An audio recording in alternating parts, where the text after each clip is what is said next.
Hello, hello, and welcome to the Dollhouse, my friends.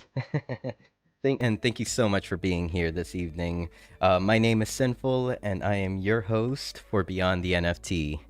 Um, I have to say, it's always a blessing to see every single one of you here. I know that the Dollhouse has been filling up after Stoney's amazing show. Big love to Stony Eye and True Band Room. Thank you for, letting all our friends know that we're here. As we can see, we have like a full first floor of Dollhouse, just looking so good. I mean, all our friends here are just dripped up.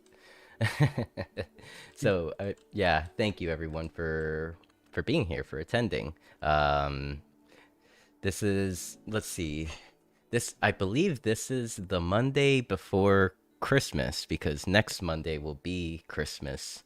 Wonder what I'll do for that. I'll have to figure something out. I'll uh keep you all in the loop. But thank you for everyone being here. Billy T Coin, I see you with your Mao helmet on, using it as a Christmas star at the top of your Christmas tree. you you G. Welcome Kit. Hello Miss B. What up, Mana Dude? Stony Eye and Sultry Dubs in the building, of course. We got our boy Jaris looking fly. And if anyone has any wearables, shoot some over to Jaris over here. He's looking to get even drippier today. What up, Dr. Drip? M, Jim Cedric, Fermion. We have Masca behind the bar serving up the drinks today. What up, Brandon Manis? That was an awesome event earlier. Your doodle fucks, but with a PH, as I was saying. I don't want to offend anyone. Fire Classic, good to see you. Meta Wolf, Tank Poco, all my friends. If I missed you, I'm sorry. But there's just so many of you here today, and I'm absolutely like just blown away by all the love and support. Thank you. If you're tuning in from any streaming platforms, Kick, YouTube, Twitch, X, and would like to join us here at the Dollhouse, we are at coordinates -100, -100. And if you would like some help logging into Decentraland, please make sure to type in chat, and we can all help you out. Um, Now, without further delay, tonight's guest is a prompt engineer, Rary Fund Foundation delegate, and builder at DollHouse. It is a pleasure to welcome Jaris James to the stage. How are you? Hey, GM, everyone. It's a pleasure to be here. Thank you for having me. I'm really excited just to chop it up with you guys here in the Decentraland community. Really looking forward to actually being on more of these spaces as well. Not just as a guest, but just like to attend as well. Yeah, I mean, I throughout the last few months, like, you and I have been chopping it up in the back end, trying to like, connect in some way. And I'm happy to, have you here on tonight's show, finally making that connection. Oh yeah, most definitely. I've been really interested in Decentraland for quite some time now, as it was the first metaverse I was introduced to. So yeah, it's really a pleasure to be here with you guys. So, And also, go ahead. want to give a big shout out since we started the show. Just want to give a big shout outs to Canessa. Thank you for all the wearables that I'm actually wearing right now, from the cargo pants, the sneakers, and the Tommy Hilfiger puffer. Let's go. Yeah, big love to Canessa. Um, yeah, usually to start the show, I like to pass it over to my guests. Give you an opportunity to give yourself a proper introduction. Tell us a little bit about yourself, and maybe any extra shout outs that you may have. For sure. So I got in. Well, I'm Jaris James. I got involved in the crypto space in 2021. Yeah, February 2021. My first introduction really to just investing in general was getting into GameStop pretty early. And then after my initial purchase at GME and being exposed to that much volatility, I wanted to be exposed to more. I realized that the regular, stock market is pretty boring. It doesn't move like GME. So I wanted to see what Bitcoin was all about. I heard of it at that time, but I wasn't that familiar with it. Learn about the technology and like understood how radical it was and how it removed middlemen, like in terms of banks, and being able to give you the power to be your own bank. And then learning about Ethereum. So like Bitcoin actually made it to where transactions are decentralized, but then Ethereum and then other projects similar to it allows for data to be entered into the blockchain, and just realize, like how radical that concept was. And I just wanted to contribute more and more to the space. Then eventually learned about DAOs by being subscribed to Bankless. Just consuming their content allowed me to understand the space a bit better. And then when I decided to join a DAO, one of my inspirations was, everything that happened with Constitution DAO, like how a group of people was able to get together and raise like over $4 million in the attempt to purchase a copy of the Constitution. I just thought that was really cool. It kind of reminded me of those early GME days and just made me want to join a DAO. But I said if I was going to join anyone, it was going to be Bankless because that's where I learned just what a concept of a DAO was, just by being subscribed to the newsletter. And then from there, just made a lot of connections by creating content. And eventually led me to wanting to become a developer as I was getting more and more involved in the space. But yeah, it all started off with speculation and then just understanding the space more and just understanding how radical it was made me want to contribute much of my time and energy to it. Man, you brought me back to the GameStop days. Like, hey, man, I have to this day I've been telling everyone, like even my parents, I'm like, my generation saved GameStop. um, So, and like yeah, and to go back to kind of what you mentioned, like the volatility that you kind of felt within those GameStop stocks and stuff like that, kind of correlated around it, the what the Wall Street bets bros were getting into. Yeah, I have to say, like that type of volatility is very rare in the stock market. I spent years just like hopping around different stocks looking for that same volatility, and I would find it sometimes. Like those stocks are out there. One time I got into a stock that made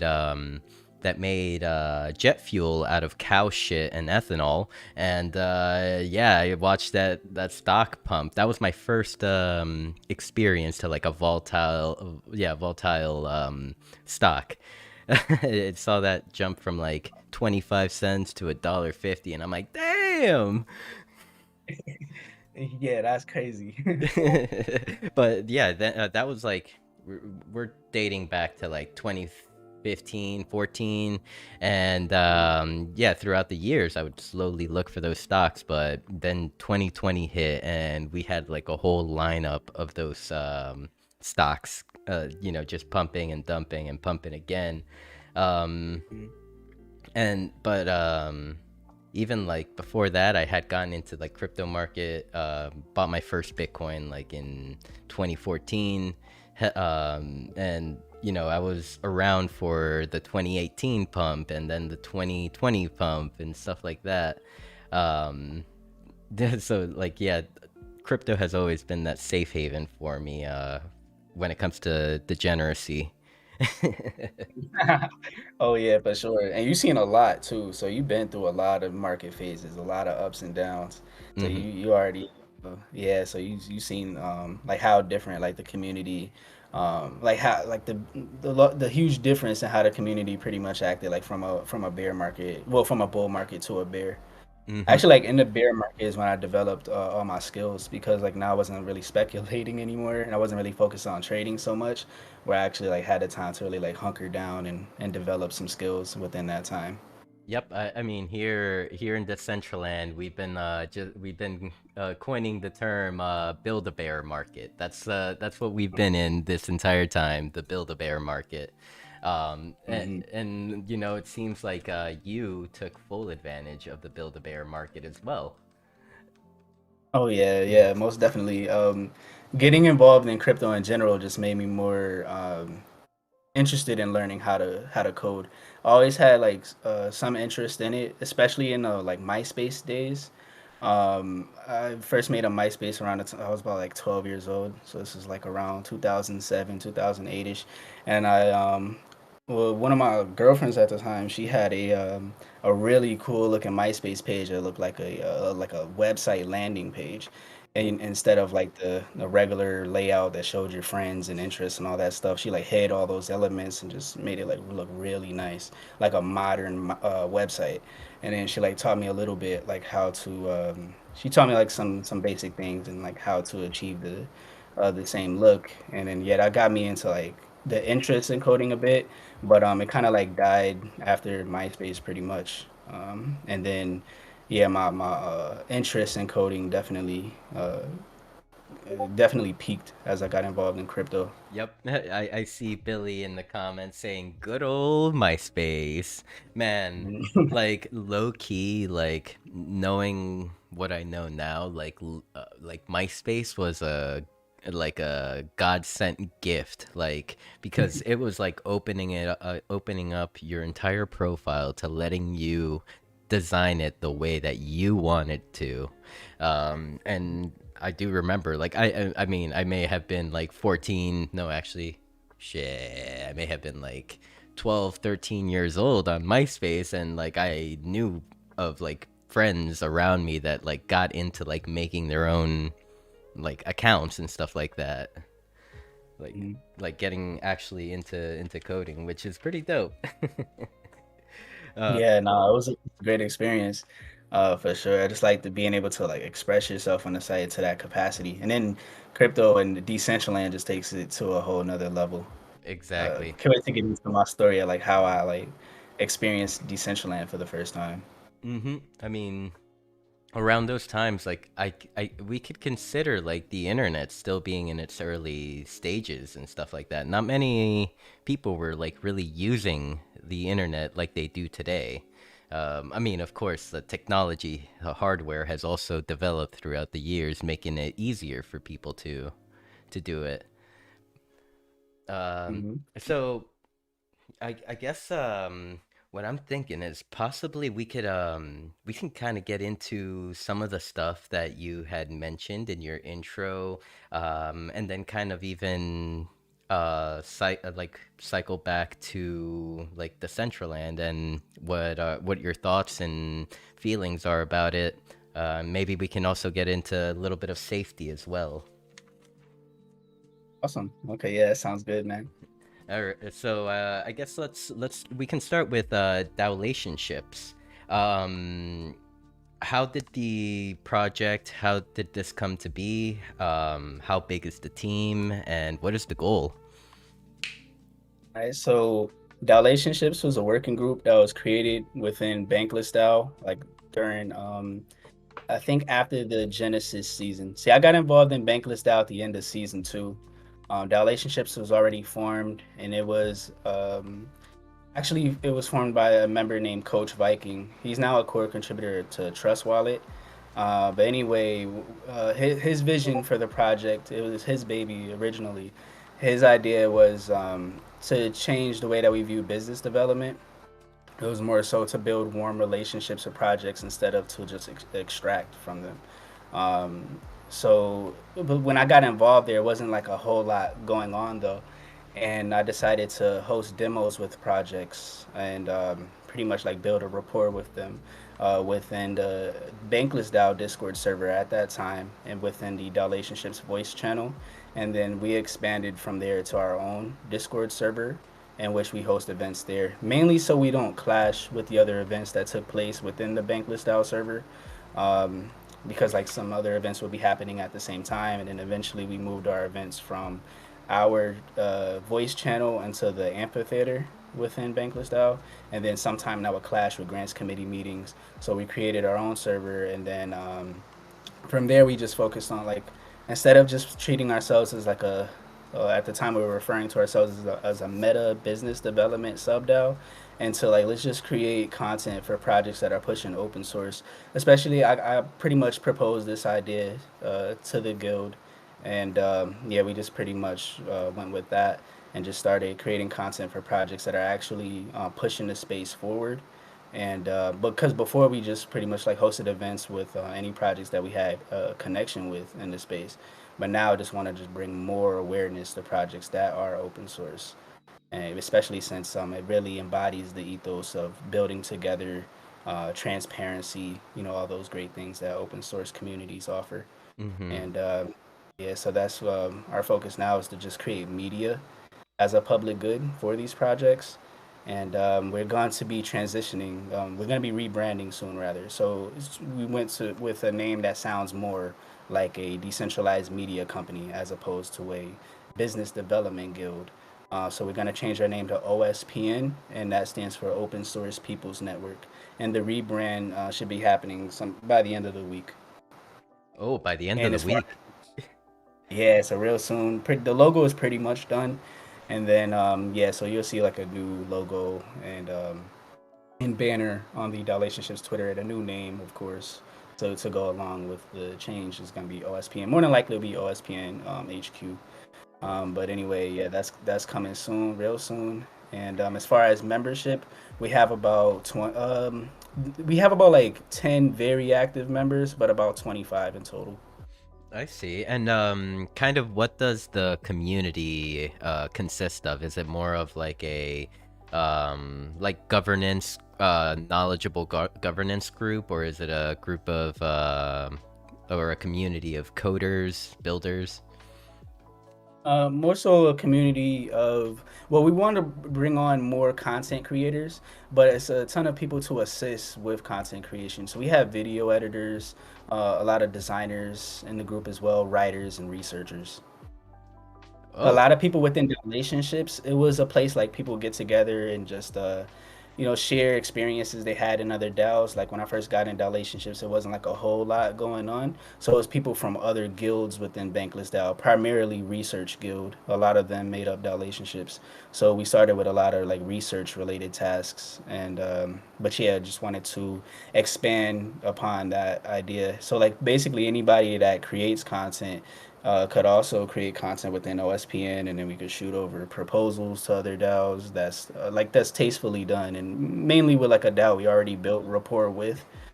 So right now we're in the process of we're in the process of creating content for Rarible. Our proposal is on tally, and we need one more delegate, another delegate that's a VRARI holder, which is the a lock token of Rari, which is the native token of Rarible, and we're gonna create a show for them. Actually, it's a coincidence in the name, so we're gonna call it Beyond PFPs, in which we talk about use cases for NFTs that goes far beyond like just digital art, Mm-hmm. and just talk about real world use cases for NFTs. Like how can Mm-hmm. NFTs be applied in a way that radically changes the world?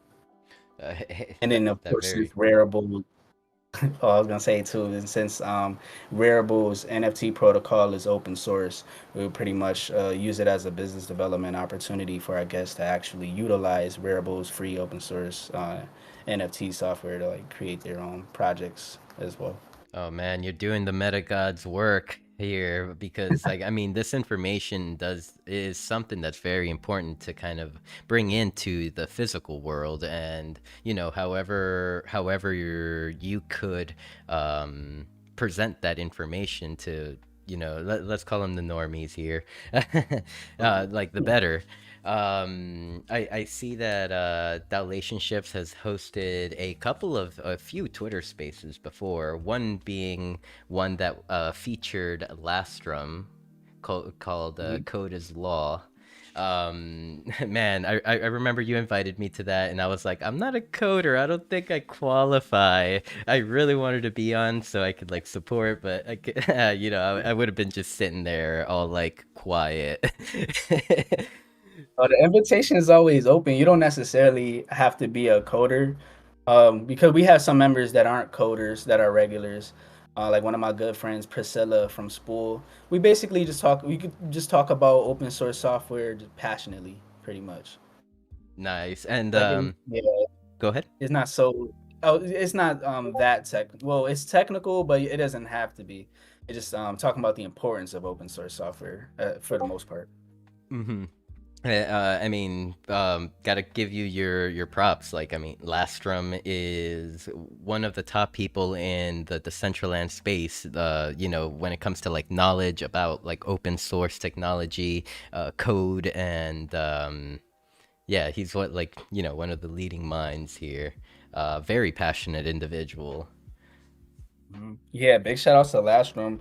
I wanted to get him on the space when I joined my very first Decentraland space a few months back. And yeah, I just heard him talking about governance at a high level. He just seemed like somebody that I wanted to connect with in the future.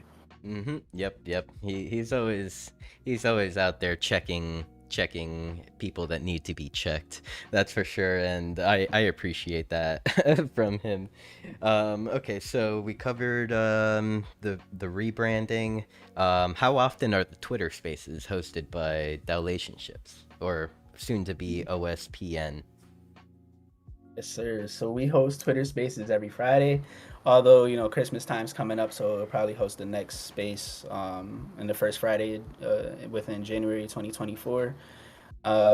But yeah, we usually host them now every Friday. That's our flagship Twitter Space series, which I would like to turn into like a video formatted podcast, just so it could be more interesting, especially as we take short form clips out of the entire video. But yes, code is law, and that's where we talk about the importance of open source software. Aside from that, we also host demos every Tuesday and Thursday within the Relationships, well, soon to be OSPN Discord server. And we usually host these demos at around 2 p.m. Eastern. Like I said, like every Tuesday and Thursday.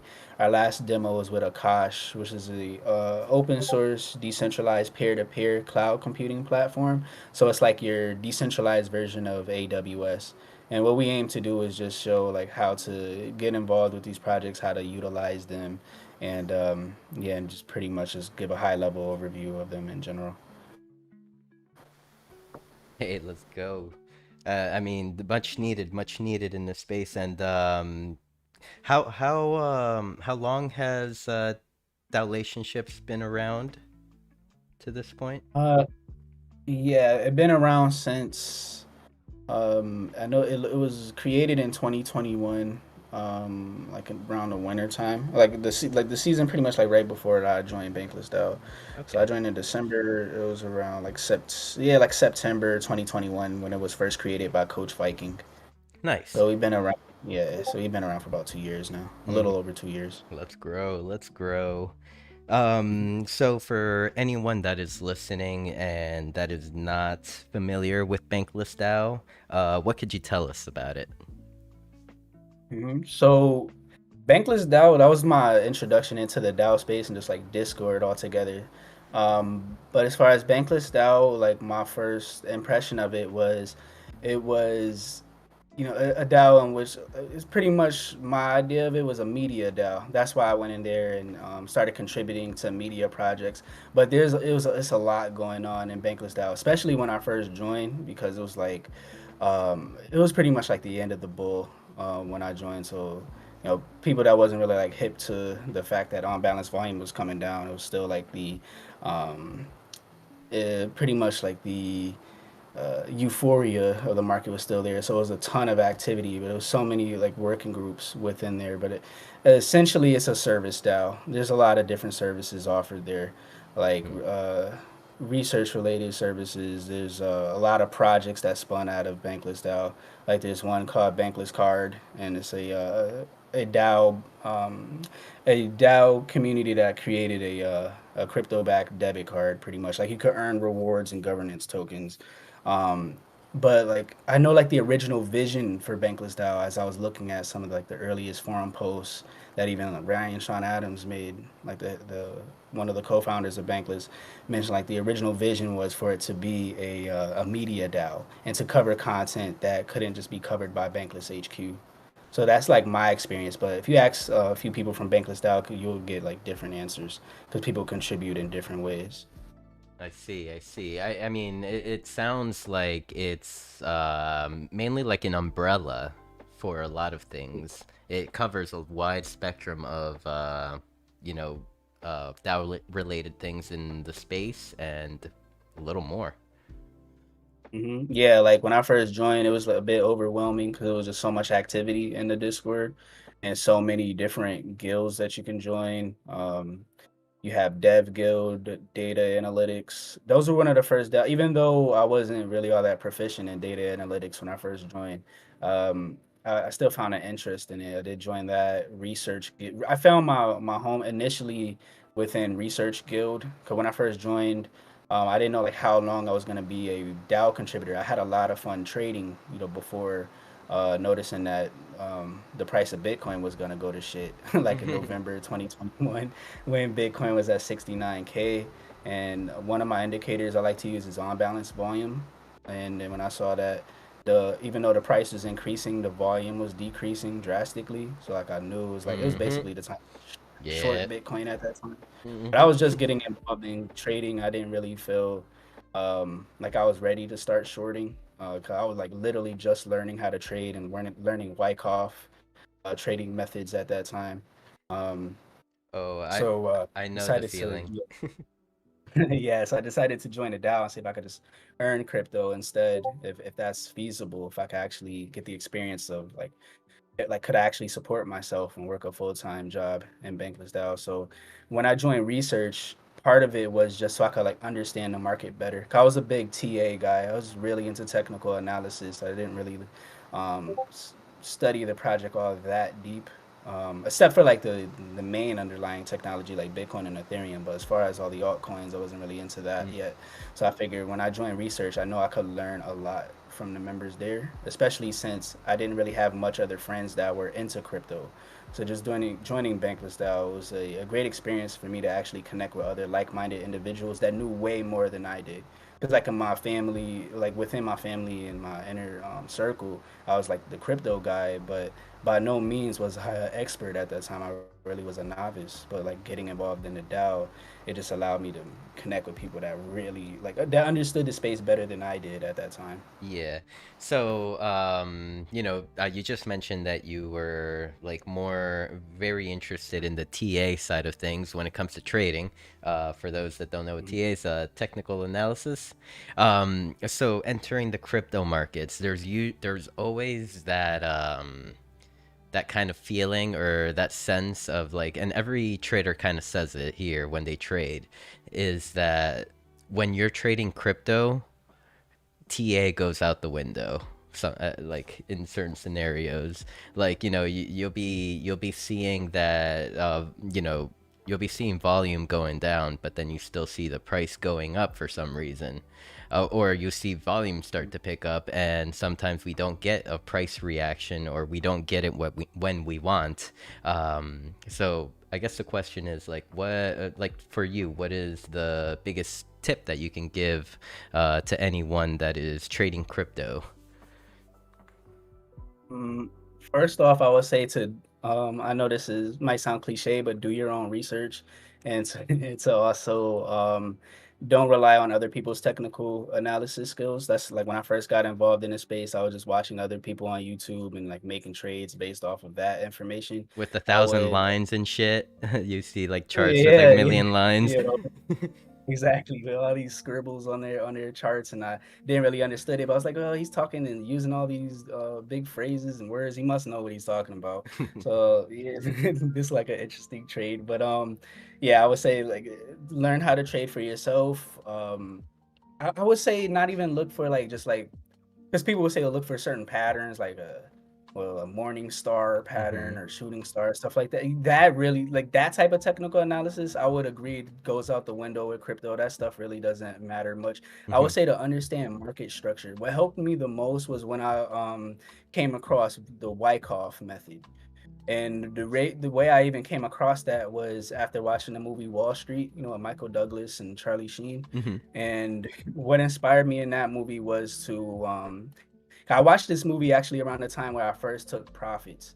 Because that was another thing. I wasn't into taking profits when I first got into space. I was just like hodling and diamond hands forever. I was like into Yeah, like that. the culture for the So, culture, right? yeah, yeah, for the culture, of course. But I would say don't be afraid to actually take profits you know. Definitely go ahead and do that. But like, yeah, when I came across the movie Wall Street and I was watching that, um, I saw like it was all about information, right? Like Michael Douglas said, the most valuable commodity I know of is information. And then I just started, and then obviously the whole movie's about like insider trading and this and that. But I was looking for like what could give me an edge. I would say try to find an edge, and what gave. So I looked on YouTube for. I just wanted to type in like what's a cheat code for trading, like if that existed. Like does anybody has some type of information that's out there that's not the whole standard. Look for like a certain pattern on the chart and use trend lines. All that stuff was like garbage to me in the beginning.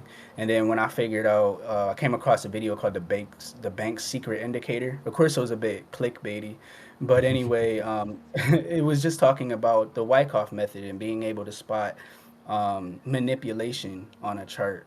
So look for basically accumulation phases, distribution phases. So basically, look for like if it's basically training you to buy when smart money is accumulating, and then sell when they're about to distribute.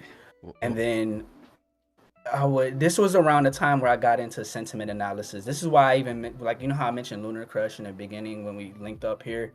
I was using it as a trading indicator before I was using it to like provide information on what's going on in the crypto space on Twitter. Before that, I was using it just to check sentiment because usually they have an indicator called social volume, and usually when there's a lot of people talking about a token, that's usually the time to sell. You even notice that in real life. If your barber starts talking about crypto and like people that Mm-hmm. like yeah, don't know anything about crypto, your cab driver, your Uber driver rather is talking about crypto, it's usually that's a top signal, time to sell. And a good time to buy is when people are not talking about crypto, or it's like a lot of blood in the streets, as they say. A lot of red on the chart is usually Mm-hmm. the time to at least start to consider buying. And then I don't necessarily always buy the absolute bottom because I look for certain indicators. I'm more of a swing trader, Mm-hmm. so I look for like certain indicators where like the price breaks out of like a sign of strength, and when it turns like old resistance into support to like start a brand new bull market, that's usually the time. But you have to be very patient for that style of trading with Yep. Wyckoff. But I would say do your best to understand market structure because it doesn't matter if you're buying a dip, but that dip wasn't the dip. So you want to like buy when the market starts to turn around. And always remember the trend is your friend. Yep. So Yep. like in the uptrend, Ve- yeah. Very, very good insight that you just shared. And I mean, I'm personally going to look into the Wyckoff method. I will probably have to ask you how to spell it because I have it written down as Y, like the like Y WHY and then cough. So just to help Google will me. probably help you. I got you. Yeah, to spell Wyckoff is actually a man's last name. His name is Richard Wyckoff. He created this method, if I'm not mistaken, in like the 1920s. I know in the early 1900s at least. It's a pretty tried and true method, but his name is spelled Wyckoff. Okay, okay. He's one of the titans of technical analysis is Richard Wyckoff. Got it. And his whole yeah, and it's basically just to let you know to spot manipulation. It's not so much about trend lines and all that, or like other stuff that's like when I say technical analysis, the way I do it now is I guess you can also find these methods of trading if you look up smart money trading. There more than likely will be forex traders that uses this style, Yep. but you want to look for like unhealthy price action. You want to look for order blocks. That's basically like what I would say. This is one thing like you could actually like apply immediately. Like whenever you pull up TradingView, guys, and like actually perform some type of technical analysis, look for unhealthy price action. Like look for huge swings. So like if you see look for those huge green candles, Yep. Or the and huge like if you red. see like yeah, that too. And it'll just look for like a price where it's like stable for a while, and then like a big, like a huge a huge green candle, and then it would be nice if you could buy at that zone, like where it popped at. So like if the price drops, you want to drop like get it to where it drops like right before that green candle happened. That's usually a where smart money has their limit orders Mm-hmm. and their limit buy orders rather. And there's a thing called stop loss hunting. So like let's say you want to buy something at like a clean price of like $1, they'll pretty much see like that's like your entry price. Like let's say that could be like your stop loss price is $1. Let's say let's just because they call it stop loss hunting. So let's say your stop loss is usually people don't trade like that in crypto with stop losses, especially on decentralized apps. There are a few that's working on those type of professional features. I used to use KuCoin for this until I decided not to use centralized exchanges anymore. After FTX, I was just done with Mm-hmm. centralized exchanges. Yep. But yeah, so usually if the price is like at $1, smart money knows that they want to get everyone's liquidity. Um, so you probably want to place your buy limit a little bit under a clean price like that, just to take that into consideration. But yeah, something to look out for on the charts right now, if you was to go on TradingView, is just to yeah, look for spikes. Like look, notice all the spikes, and then just start drawing lines, Mm-hmm. like right before the spike happened, like where price was stable for a little while and then popped, and then like get it when it falls back, get it at that stable price level. And like and on your chart, it would just yeah, it was, those would be your order zones, your order block zones, and that's pretty much the way I go about technical analysis these days. Yep. I mean, it's a pretty like clear and concise like way to look at it. Like even myself, like this whole time, still trading, I have like kind of gone simpler over time. Like in terms of like I used to trade at a 5 minute chart. Now I'm trading at an hour chart. So my trades are more spread out. I'm buying dips, buying dips, buying dips, and on the way up, just you know, getting my profits out and holding that Mhm. until the next dip comes. I'm more looking at even still to today I'm looking at crypto trading from like a bearish point of view. Like it's like all this can still go down. Yeah. But at the same time, what I've accumulated, I'm holding on to that for the most part, and like will be uh, liquidating at like certain price points on the way up, if it Mhm. gets up that high. And yeah, so I've kind of like just been more simple to my trading, just because yeah, the volatility, the sometimes like we mentioned earlier, like the price sometimes doesn't match the technical analysis and all that. Um, I love the point that you made about like once your barber starts talking about Bitcoin, it's time to pull out. Yeah. Yeah. I wish I would have known that like around like the my first bull run. Yeah. Um like I got involved in 2021 and in 2020 like like around my birthday, like in May, that was like around like the like pretty much when it started to go to shit from there.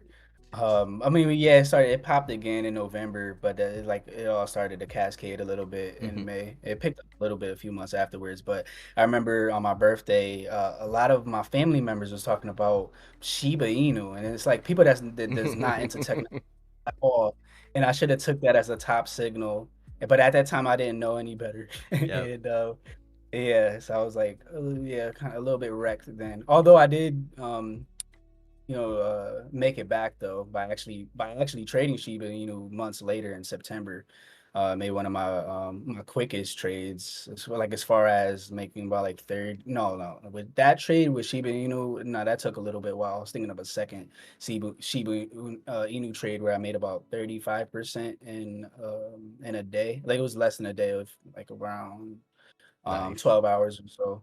Nice. Um, I used to document all my trades too, but yeah, so I made up for it then. But yeah, about like all these family members are talking about not only Shiba Inu, but a whole lot of other shit coins like um Safe Moon, Elon Gate, Safe Elon, all types of like those like Shit coins. clearly like shit coins. Yeah, I should have sold at that time. Like I had Dogecoin at that time, and I didn't sell like an idiot. Like I bought Dogecoin originally at like 13 cents, and then it went to 75 cents, and I still held it through all that shit. Nice, nice. I'm just gonna bring it back to the crowd. Hey, yo, Mr. W, I see you got some land, bro.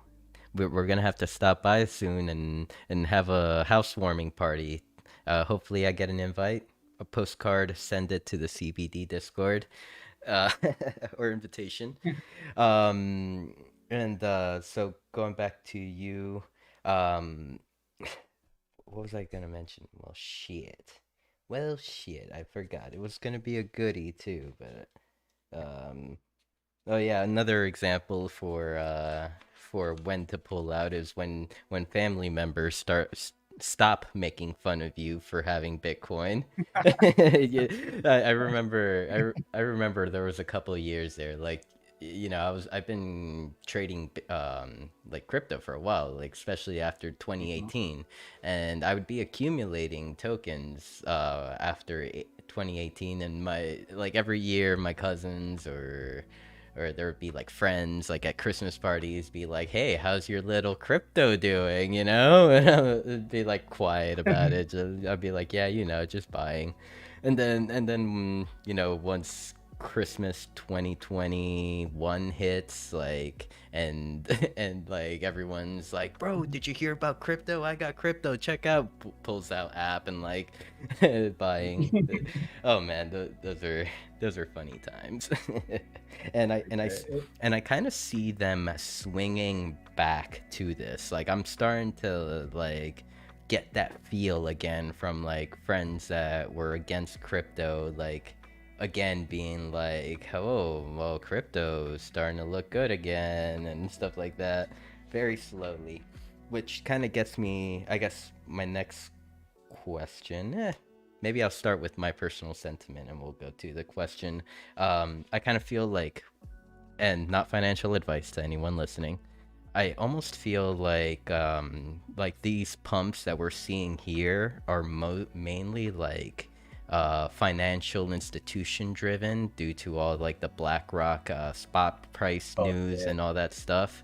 Mhm. So like those dudes aren't stupid. They're not gonna like blow their whole load on the first trade. They're gonna be like slowly accumulating tiny amounts of their wealth, Yep. putting it Exactly. into the markets. And so kind of like what I see here is that once these spot prices get approved in the governments, fucking you're gonna see these institutions make their initial investments, and then Mhm. and then we're gonna see like a somewhat big crypto pump, like because then retail is gonna be like, yo, BlackRock bot, time to put my whole net worth into this, and then Yeah, BlackRock is gonna flip the switch. They're gonna flip short on mhm. everything across the board, and then they're gonna drive us into a crypto winter, but only until they think they're ready to accumulate again, and then we're gonna swing back up. So I guess like the question is like, what are your kind of like thoughts on like what's happening today, or like in these current times with the crypto markets, with all this news, like kind of like what is your speculation?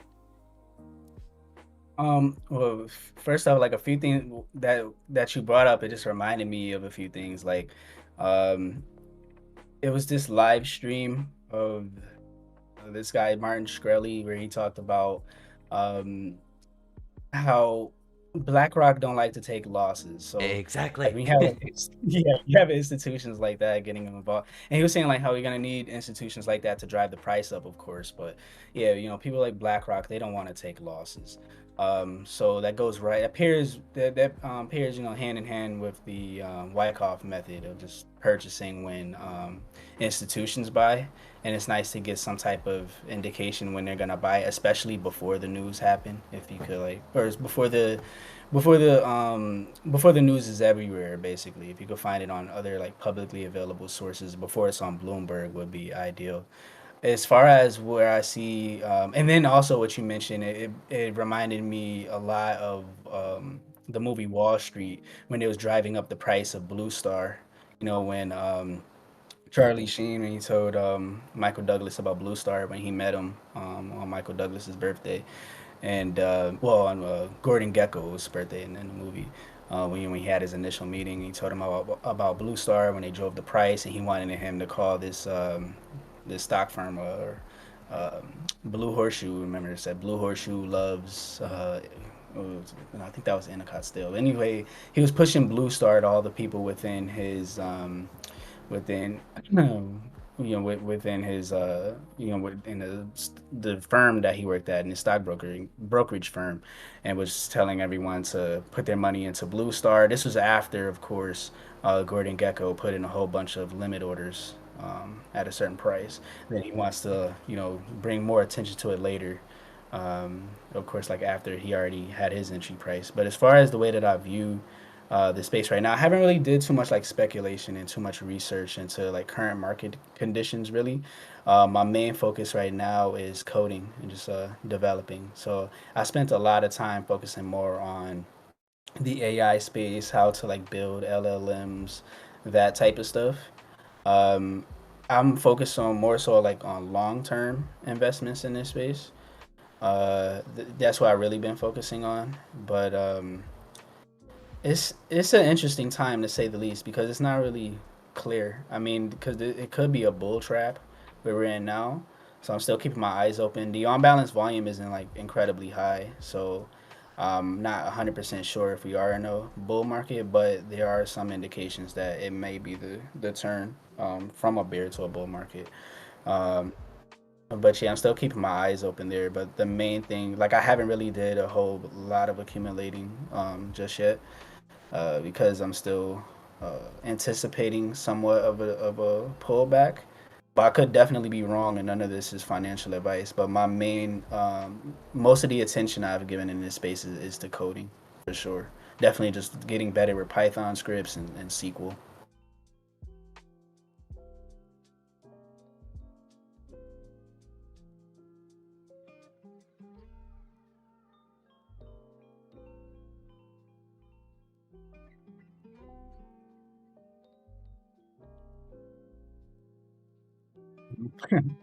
Yeah, matter of fact, when I first met them, I was referring to it as Idris as well. But yeah, no, it's Idris. And yeah, that's one of the projects I contribute to, as well as Hedgie Finance, and they're both open source platforms. And Idris, a matter of fact, the way that I got connected with them was when they were in the middle of a proposal round from Cult DAO. That was the initial funding that they received. Cult DAO is a decentralized venture capital DAO. They basically invest in the projects that are like they're very radical about decentralization. They're basically all about providing funds, initial funding for projects that are going to push the space forward, and it's all about decentralization or for public funding, a public good, or anything that's like a good cause, or anything that fights centralization. And yeah, so that's how I initially got introduced to them because I was somewhat, didn't really contribute straightforward for a cult DAO, but I had a few friends that was involved there. And around this time was when I wrote um, a briefing document for a crypto, let's say a crypto podcast called Crypto Sapiens, and that's when I got familiarized with Cold DAO. And it was like right around the time I learned about Cold DAO was when I came across Idris's proposal and asked if I could support it. But like I didn't, they thought I was like a core member of the community within Cold DAO. So I wasn't able to actually vote on it. 'Cause I didn't like have any cult staked in order to vote on it. But I just brought more awareness by retweeting it, and just we built a natural friendship for a few months, and then I became a business developer for the project. I see. And Oh, go ahead. I was just gonna say, like the flow of actually becoming a paid contributor of Idris, it was just very natural. It just all started off as being friends, and then I would demo Idris while I was on calls just to show. 'Cause I thought it was just really cool how they built this Chrome extension in which you can first off alter the way that you view Twitter. Like once you add it to Chrome, then and once you claim a badge, like claim an account, And you don't have to pay for it. Like whoever wants a Idris account to be able to, just to give you some context, it allows you to send and receive crypto on Twitter, so you can use it as a way to provide additional like funding for your project. So basically, have receive perpetual donations like in between grant rounds. That's like one of the ways we went about finding product market fit. And then we have an integration with Gitcoin. So like let's say you're in the middle of a Gitcoin grant round, it also works with the quadratic funding within Gitcoin. So you would get a custom Gitcoin widget at this time if you're in a current Gitcoin round, and people could donate to your Gitcoin round directly to you on Twitter. So if that's something that you guys are interested in, anybody feel free to hit me up and I could get you allow listed. They really just want to support projects that are open source to be allow listed. So yeah, being that you guys are part of the Decentraland community, just let me know. But yeah, but when I used to be like, on some of my introductory calls with people, um, I'll showcase it to them. This was like before I contributed to the team, just because I just thought it was cool how they altered the way that Twitter looked, and it just gave me some ideas that I would like to see on Twitter. Like, let's say if you had reputation-based NFTs, I thought it would be cool if you could hover over the ID badge and see what type of NFTs you earned in the space. But in this case, you could hover over your ID badge and send a custom amount of crypto to someone. And yeah, I just naturally just liked the project, and then eventually started to become a contributor after making an offer. And so, kind of before we started tonight's show, you were kind of mentioning to me that through Idris, you could I believe it was Idris. Correct me if I'm wrong. That Mhm. I could Yeah. hook it up to make it that I could receive crypto donations via Twitch. Yep. Yeah, so we're gonna start integrating with other social media platforms. One of my like a feature that I really want to see, and this is something that I need to start coding for when I have the free time for it. 'Cause I am in the middle of coding another project, but I would like to see a buy feature where you can actually sell an item and turn, let's say, your Twitter account into a market network where you can actually sell an item outright. But anyway, right now, one of the things that we worked on for a hackathon, it was the global hackathon in which we were semi-finalists. And this project, instead of using Twitter, we utilized Twitch, and we called it PlayPal. A play on PayPal. I And like it. yeah, you thanks. And yeah, you could create a custom widget and on your Twitch, and then yeah, anyone will be able to tip you. The networks that we added for this demonstration was Base, and we sent a tip of Prime token on Base there. And Prime is another pretty popular Web3 game that lives on Base right now, if I'm not mistaken. I know it's on multiple chain, like mainnet, of course, and Base, but yeah, it's a pretty popular Web3 game. If you guys haven't checked it out, check out Parallel as well and their native token Prime. Their token pumped a little. Since we were talking about tokens pumping, when we was working on that hackathon, putting it together and putting our demo video together, I decided, since gonna be receiving the tip in their native token Prime, I might as well buy some Prime, and it recently 5x'd too. Like, that token went crazy. Nice. Um, so you But had yeah, go I ahead. was just gonna say, yeah, we could yeah, set it up to on Twitch for streamers to receive tips in real time. And then while you're streaming, you're able to see the user that actually, or like the wallet address that sent you a tip. And then they can also send a message. And then something I didn't mention as well about Idris, they also have a reverse address resolver. So it's also an identifier. You could tie like already like common identifiers that you have to your wallet address.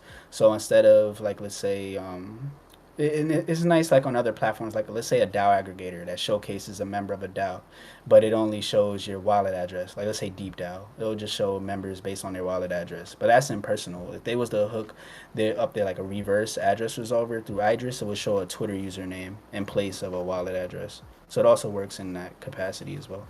Oh, that's cool. So a little earlier you mentioned that right now it's working on Ethereum mainnet and Base. Any thoughts on or has there been any talks about integrating other networks such as Polygon or Solana? Oh, Maybe I see Solana here. Oh yeah, we actually on a quite a few chains. I was referring to Parallel. I know it's on Oh, base. okay. I'm not sure what other chains. I was really referring to the game, but for Idris, we're currently on, and there's gonna be more chains added. But right now we're on Polygon, Ethereum, ZK Sync Era, Linea, Optimism, Base, and BNB chain. Okay, so in other words, like Ethereum is very expensive when it comes to gas prices. Let's say Mhm. we were all ready to go for crypto donations on my Twitch, but if someone wanted to send me 10 mana, um could they send it through Polygon Network as Polygon Mana for like Oh, for cheaper? sure. Okay, nice. For sure, I just have to get the team to add the token to the platform. But yeah, that's no problem. Matter of fact, Idris was one of the first partnerships that I made within Bankless DAO, and they we have a bank token on mainnet and Polygon, and they added both tokens, so we could definitely do that with Mana. And then as far as registering, so you don't have to pay a hefty gas fee on mainnet, I would highly recommend just setting it up on Polygon. Well, I did it on Polygon. You could Mhm. obviously choose Optimism or Base as well, um, just so you could pay that gas fee. So Mhm. like I could get everyone allow listed. The only thing that instead of paying the $10 fee and a gas fee, you would just have to pay gas on Polygon. So it'd be like around 10 cents. Nice, nice. Any talks on like maybe the ability to send NFTs? Yeah, you actually can send NFTs, but not through Twitter. I'll Mm-hmm. have to get more information from the Idris team, but you could do it through their platform, and just like put the person's Twitter username, or like you could send an NFT to someone that way. But they are gonna work on making it more streamlined. Because yeah, the way I want to see it is like being able to send an NFT to someone like directly on Twitter would be pretty cool.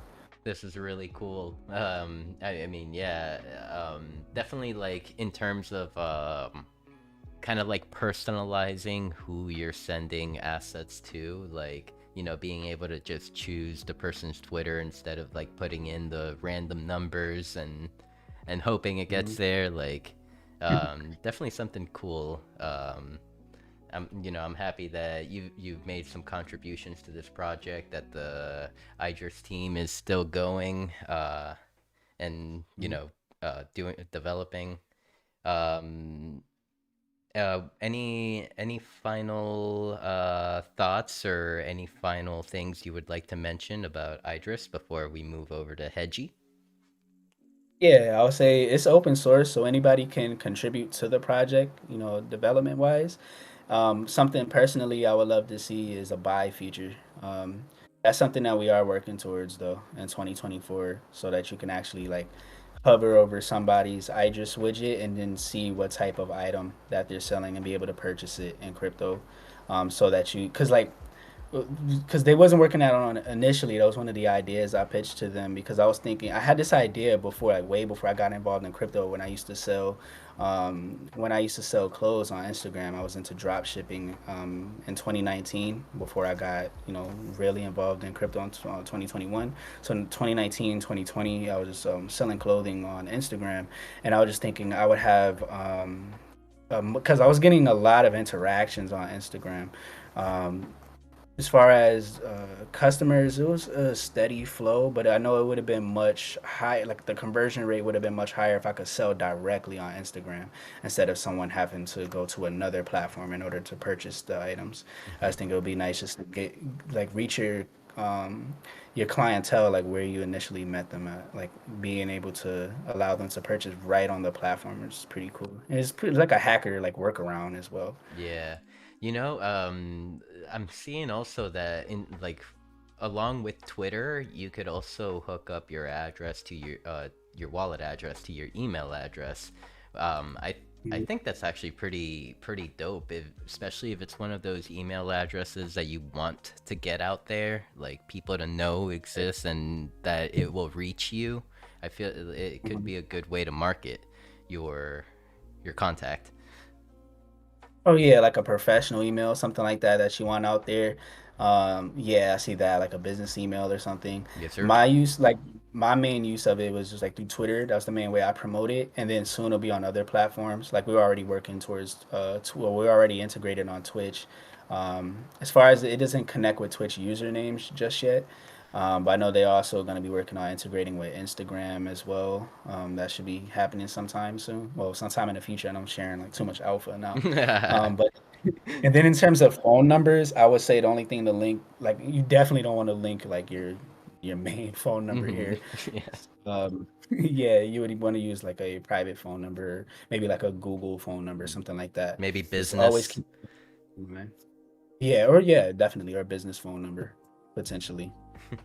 It's not connect to any like identifier. You know, Yep. that's one thing to keep in mind. Like this space is rampant with SIM swaps too, so always take OPSEC very seriously in this space. Like in whatever wallet you connect, just use a public wallet. Mm, Like yeah, wallet that you don't mind getting out there. 100%. Alrighty, so moving over to Hedgie.finance. What could you tell us about Hedgie and how did you get involved with this? So Hedgie, they provide time lock token distribution. So they're a treasury management solution. Their main use case was for vesting, so that you can not just like distribute liquid tokens to your to the like core team members. They get it on a stream and it'll be locked unless like once certain conditions are met, then it unlocks. Usually, like in the case of time for vesting. I pitched an idea to them as well that they eventually use, which was applying it to grants as opposed to only applying it to vesting. Um, so now you can actually receive time lock tokens for grant distribution instead of just distributing a liquid like liquid tokens to the recipient, because I've noticed a few DAOs that were actually scammed where they provided grant funding to a project and they never kept their word. They got their funding and they just bounced. Like I know that happened to a few projects. So this is a way to protect a DAO when they do provide grant funding, and it just makes it a bit more palatable when a project submits a grant if they agree to receive it on a vested schedule, basically, and then it's also free and it's open source, so you can write a code. You could write some lines of code um, for the grant to only unlock once certain conditions are met. In this case, it could be KPIs. So you could just make your basically just set up a streamlined way to handle grant distribution, and it also provides dashboards. You can assign names to people within the dashboards and communicate to them on the platform, and it's all free. That's cool. So as far as like grant distribution, is it like could it be set like by milestone, like you've completed this, these funds are available for you to release? Exactly. So, like, let's say you were asking, let's make the math really simple. Let's just say you're asking for like a $10,000 grant, and or I'll make it even simpler. Let's say you're asking for I'll use it like on like a 3 month intervals. So Hmm. let's say your grant is to work for a project for a season. I'll use the example we're doing for the Rari Foundation for the podcast that we're going to create. We also suggested using Hedgie Finance. So essentially, they can distribute the. Cause we're asking for 6,000 Rari in this case. Um, so like instead of just giving us 6,000 liquid Rari, it'll be 6,000 that's locked, and then let's say the one third, the 2,000 Rari would unlock once all of our KPIs are set for the first month. So like once we meet all of our KPIs for the first month, then it will unlock, and also the grant is revocable. So if we're not keeping up our end of the bargain, like our end of the deal, then they could revoke it at any time. Okay, okay. Nice. This is a pretty cool like what would you call it? A tool? Yeah, it's an open source tool for treasury management, pretty much. Like even like outside of using it for grants, you can also use it for streaming payment as well. But like the main way that I promote it is for grant distribution. Okay, nice, nice. Without sharing too much alpha, what is next for like that you know of for like in terms of development for Hedgie.finance? So some big news with Hedgie Finance. They're basically handling Arbitrum's grant infrastructure. Okay. So we just moved like $25 million worth of ARB on Hedgie that's locked up currently. Um, so yeah, so that's like one of the biggest deals that we closed was with Arbitrum. Um, there's other features coming, but I don't know if it might be too earlier. I mean, too early to talk about some of the new features That's why that's I was like, being. without sharing too much. But yeah, the grant product is something that's pretty new. It was an idea that I pitched. I used to always pitch it for grants, and it like I used to like just because it's open source, so I just pitched that use case like people could fork it and just use it that way for their community. Mhm. And they were really focused on investing until they see that like it was actually like a need, and I was just proving that it was like a need for this type of service for DAOs. Especially 'cause I know of a few DAOs that were scammed by a few working groups, and so they actually went ahead and created the product. So that's probably like the newest thing is the grant distribution that's being used through Hedgie Finance. Hey man, my DAO gets scammed too, but yeah, that's just a whole nother story. Yeah. uh, so, you had mentioned Rary Foundation Mhm. as kind of like one of the recent partnerships that you have put together with Hedgie.finance. Yeah, what can you tell us about Rary Foundation and how did you get involved there? So I met with Rari Foundation um, around the time where we created some content for Tally, the on-chain voting platform. Mhm. And when we created our new server, when we stopped hosting events within the Bankless style server and moved to our own, the very first project that we collaborated with was Tally. And yeah, it was all about delegation week. And like it was around delegation week at that time. And so we also wrote a blog article to cover it because by the time we had the demo set up, our delegation week has passed. And so we wrote a blog article there. We promoted the blog article. And then Rari Foundation is also one of the DAOs that are very active on Tally. That they have all of their voting on chain. And so when we were talking about Delegation Week, Rari Foundation followed the Relationships Twitter, and then I noticed that that's the DAO behind Rarible, which is the Okay. NFT marketplace. Mm-hmm. Yeah, so Rari Foundation, yeah, that's the official DAO behind the Rarible protocol, which is the open source NFT protocol, within Rarible, the I marketplace. was feeling And like there was a connection there, but I didn't want to just say. up the gun, yeah.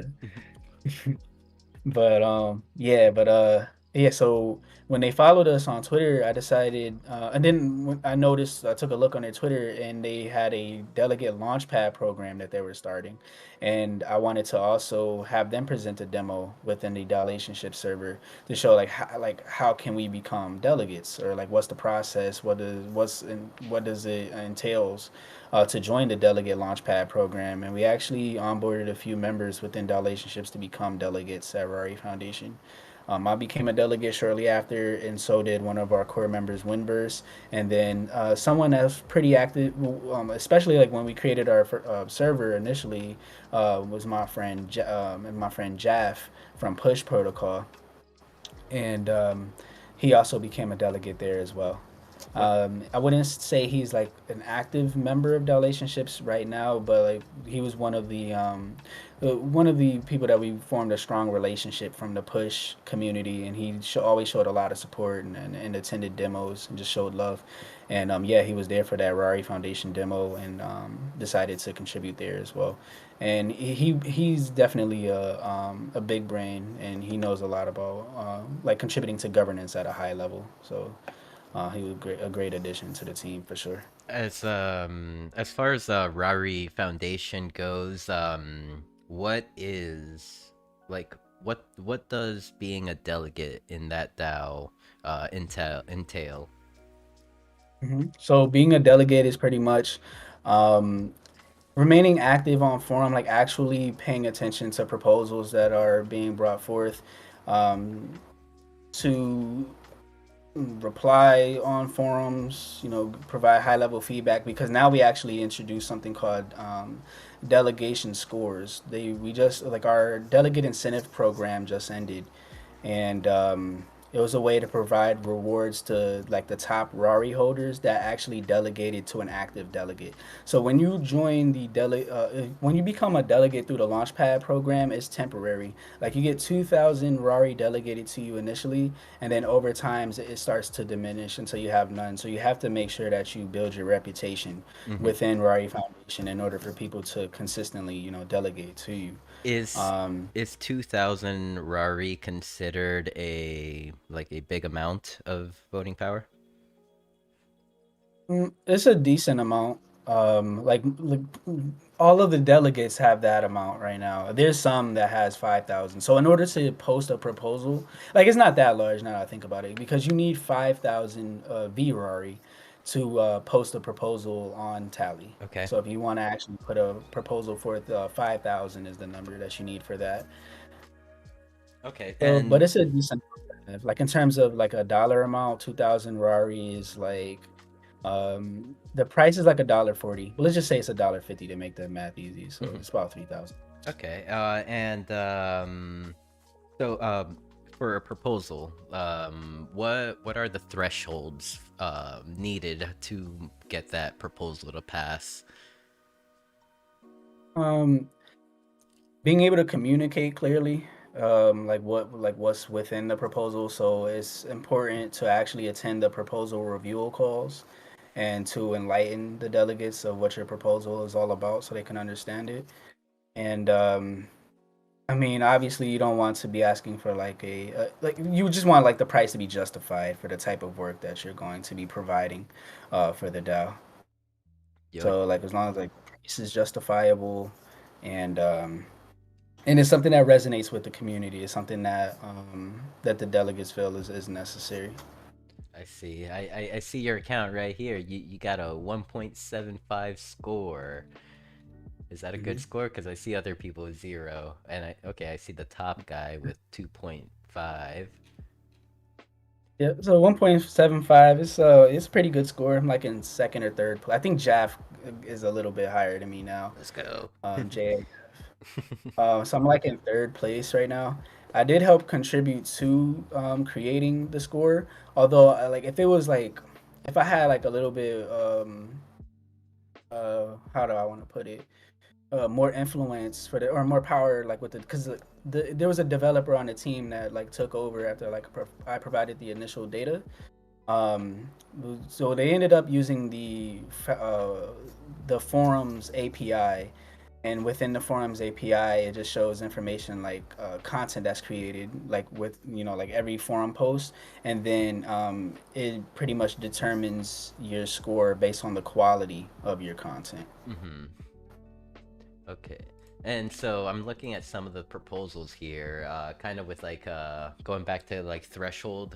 I see like a 10K threshold. So if like regular delegates get like 2K a piece, it could get passed with 5. But I also do notice that there is a lot more power being swung around.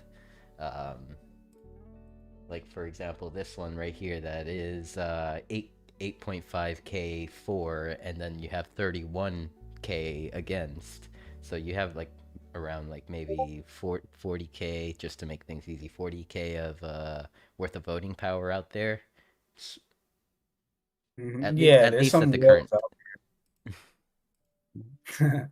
Yeah, no, there's some whales out there, but yeah, the threshold right now, at least to pass quorum, is 10 point. I think it's 10,780, so Mhm. 10.78K, how they have it listed.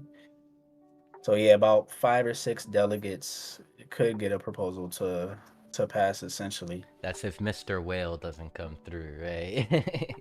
Yeah. And it's like no. As far as like DAO goes, in the Decentraland DAO, VP distribution is kind of like a big issue. You have whales that could counteract votes from an entire community. Are there like any safety measures in the Rari Foundation for whales to like not have absolute say, or is that kind of like still in the works? Um, That's, I believe it's still in the works. I feel like somebody from the grants committee would be more suited to handle that question in particular.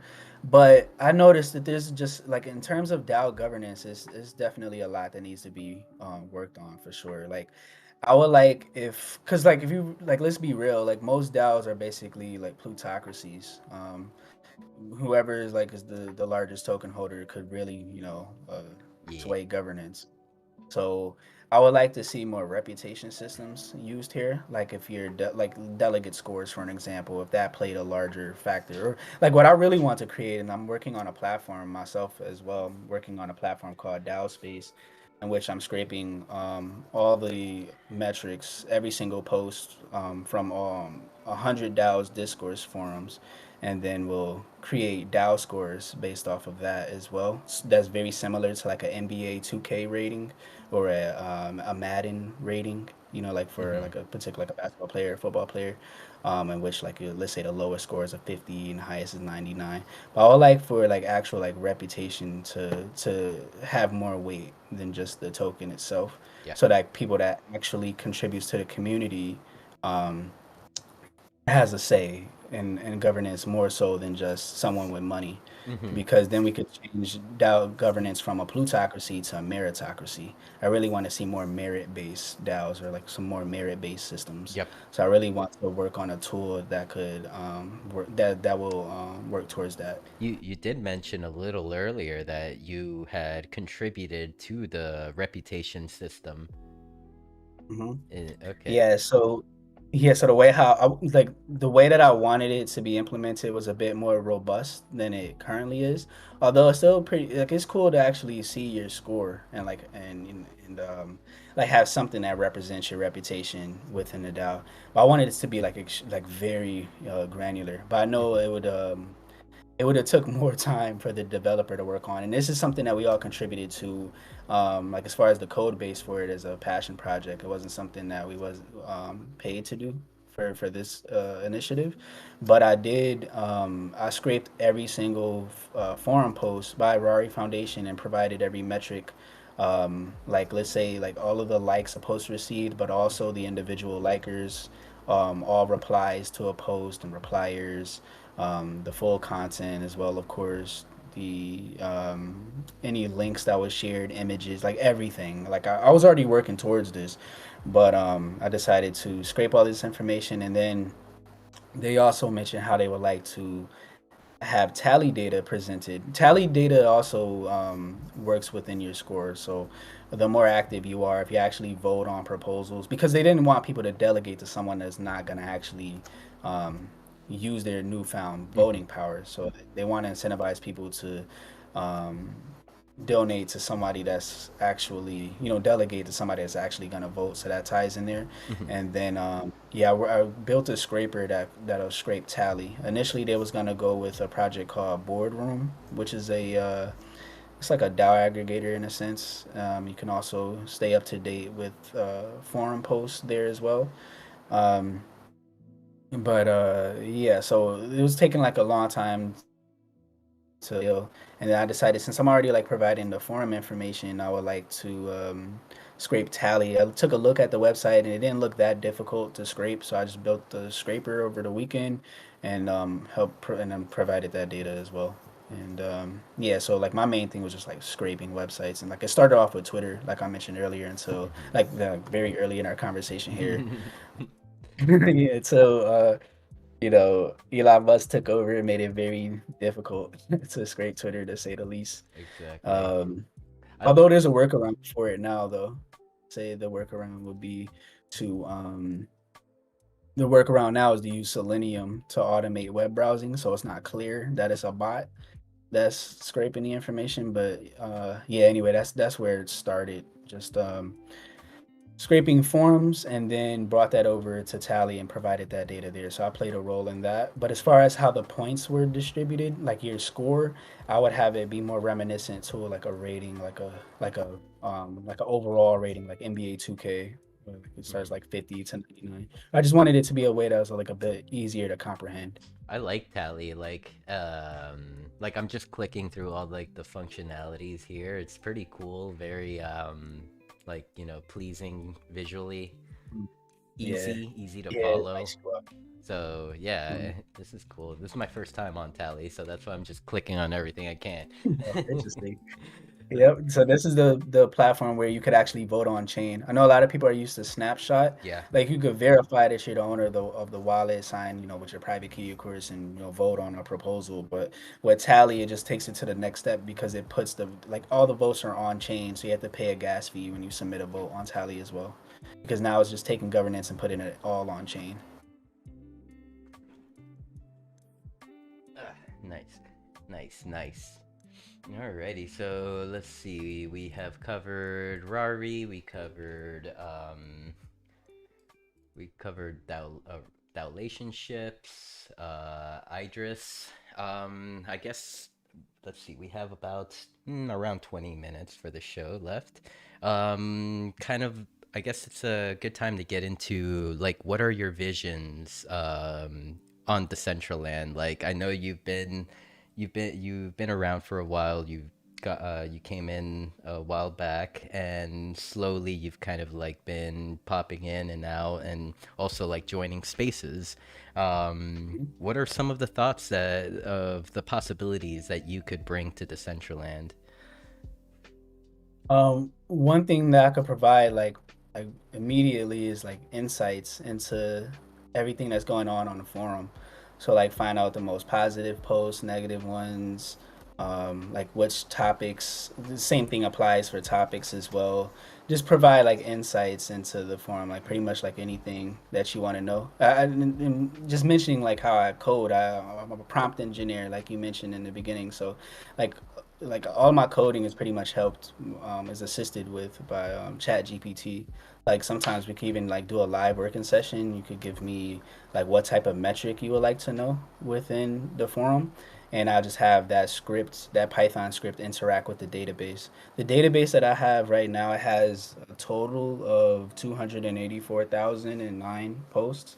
As far as Decentraland. I didn't get through every single post in Decentraland, but it's up to about 24,000 plus Decentraland posts. So Mhm. it's a lot of data that we can uncover there. Like who made the most impactful posts? What are some of the most impactful proposals that you have ever received? Um, what's the overall stance of the DAO? What like in terms of like every post that was made, what is something that's needed for the DAO? Like basically like, any like deep analytics or like deep sentiment analysis that you would like for Decentraland or like any competitor of Decentraland or anything that's like remotely close to it or posts that are related to the metaverse or like digital wearables. That's something that you guys are interested in just receiving more insights on. I could definitely work towards that like right now. And Mhm. then outside of that, um, just would love to like get into like creating wearables and experiences here as well. I've like how I mentioned how I was really into drop shipping and create like selling clothing online. I eventually like when I was doing that, I kind of got bored and like tired with streetwear, and I just wanted to work more so on like high end fashion, and then I wanted a more futuristic take to it. So even like before I got involved in crypto, I was like checking out the digital fashion scene because there are some projects that are like powered by AI in which you could purchase a garment and replace your clothes like in real time and whatever you took the picture in have like an actual digital garment. So like I always found that interesting, and then I wanted to create wearables with this photorealistic app, like this app in which you could create photorealistic OBJ files, object files, called Clo 3D. But I see with Decentraland, you could use something that's low poly, like Blender, of course. So yeah, would love to actually get more involved there. So like whatever I would have created a physical wearable, would love to actually work on creating some digital wearables Mhm. here for Decentral. Y- Although like I would like to come up with the idea and just like partner with a designer Oh, instead please. of like We have plenty here. oh awesome, awesome. Okay, Matter go ahead. oh, I was just gonna say because I had this idea for Cult DAO, that decentralized venture capital DAO I mentioned earlier Mhm. that provided that initial funding for Idris. Their motif is like it's similar to the anonymous mask or like V for Vendetta, like that's their logo, but it's like their own customized mask that you could tell that was like heavily inspired by that. And there was a few pieces that I wanted to create. One was a jean jacket that had that mask printed on the back, and then it was gonna be a very like the highest quality jean jacket you could get, which utilizes selvedge denim, but not just like regular selvedge denim. It was gonna be Japanese selvedge, and I was gonna use this platform, this project called Meta Factory. And some of you guys may be familiar with. It's a decentralized design studio. They also work on creating wearables as well. Digital wearables as well as physical ones. But the price to create that jacket was going to be so expensive because we had to get a minimum order quantity of 100, and it was going to cost $200 to make each jacket, especially like getting the Japanese selvedge denim for it. I would love to like create something like that instead of a physical wearable. Just turn that into a digital wearable and like have those represented in Decentraland. Uh, That would be cool. Like anything like I had an idea for there, just digitize it and put it here in this game. you totally, I mean, definitely Decentraland offers that opportunity. We'll, already make that we'll have your storefront ready, like using your wallet. Yeah, I mean, back when you said that you would like to learn Blender or collaborate with someone, I mean, there are plenty of people that you could collaborate with, even just standing here at DollHouse. One example I can give you is right here. If you're watching the stream, um, Yeah, I'm with you. Brandon Manis. He is very good and very like affordable. He's always looking to collaborate, as well as like even he'll work with you. And then if you want to go on the Gucci side of things, I mean, there's Tang Poco and her team. There is Mr. J and Mr. W Designs. I'm right here zooming into his Fire Wizard outfit. Just like look at the texture, like how perfect it all is, and looks so good. And this is all in low poly, 1500 triangles. Not much to work with. Oh yeah, definitely. I definitely start contributing here more often, so I can actually like express myself more creatively. 'Cause I Another haven't really been really designing like focusing on the design side so much because I've been more focused on trading and just contributing to DAOs and coding. It'd just be nice to get back into the creative swing of things as well. mhm. Trying to send a friend request to Brandon Manis. I'm having some issue. I'm probably gonna have to refresh the site. 'Cause I see it said there was an error while trying to process your request. Yeah, But sometimes our friend system can be a little janky. Oh yeah, just to finish yeah. my thought, here Dr. Drip is another one of the Gucci artists, Gucci creators around here. So there's definitely a lot of talent to choose from Awesome. and collaborate with. And yeah, get in touch with Brandon Manis. If anything, I will send you his Twitter right here. And he's also like a really talented like video editor, like content creator. He'll make videos on Blender, and yeah, I mean, this dude's fucking sick as fuck. He made this from 3D assets on Blender. Oh shit. Yeah, so Nice. so definitely message. I just sent you the message on Discord, so you can connect Oh, with thanks, Brandon. man. No problem. And and yeah, I mean, anyone you want to connect with, you could always hit me up, and I'll get you connected with them, or just hit them up too, because I mean, everyone here in Decentraland is just so friendly and open to chatting it up with you. It's definitely like a Mhm. very special community, very special in my heart. Oh yeah, no, the community is awesome, and yeah, definitely a very friendly community. Just want to give another big shout out to Canessa once again. I mean, I just thought that was very generous of her, like really, like literally giving me an entire outfit. 'Cause I just had like the regular clothes when you first create your character, so yeah, she got me looking much cooler. can So big shout can out to her. Canessa will actually make you emotes if you want. She's a emote creator, so there's also that if you want to bring any like movement to the metaverse, like your own dance or something that has not been made yet, but want to see it. Like Mhm. yeah, hit up Kanessa. For sure. No, I gotta hit her up. And then someone else that showed me a lot of love, like I remember like I was just randomly just on Decentraland one day and became friends with someone named Mama Tracks. Are you familiar with Mama Tracks? Yep, I am familiar with Mama Tracks. That is DJ Trax or CJ Trax's baby mama, as he likes to call her.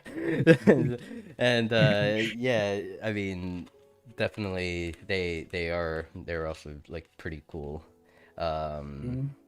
let's see. Okay, I wanted to cover Decentraland, your goals on Decentraland, what is possible. Oh yeah, did I mention that you could probably bring all your streams and stuff like that to Decentraland if you wanted? I mean, I would put that up. Oh yeah, I want to do that. Help you Yeah, we out, get have you demos. ready. Go ahead. Hell yeah. Nah, we definitely gotta set that up because we host demos quite frequently. I think it'll be much more interesting if we hosted the demos here as opposed to the Discord server. Like only on the Discord server. It'll be much more cooler Hmm. to host them here. What I And think just start is bringing more communities in here too. what I see it as is like, why not both? Because like the individuals that could see that would come in and stumble upon your demo on Decentraland might want to join the Discord.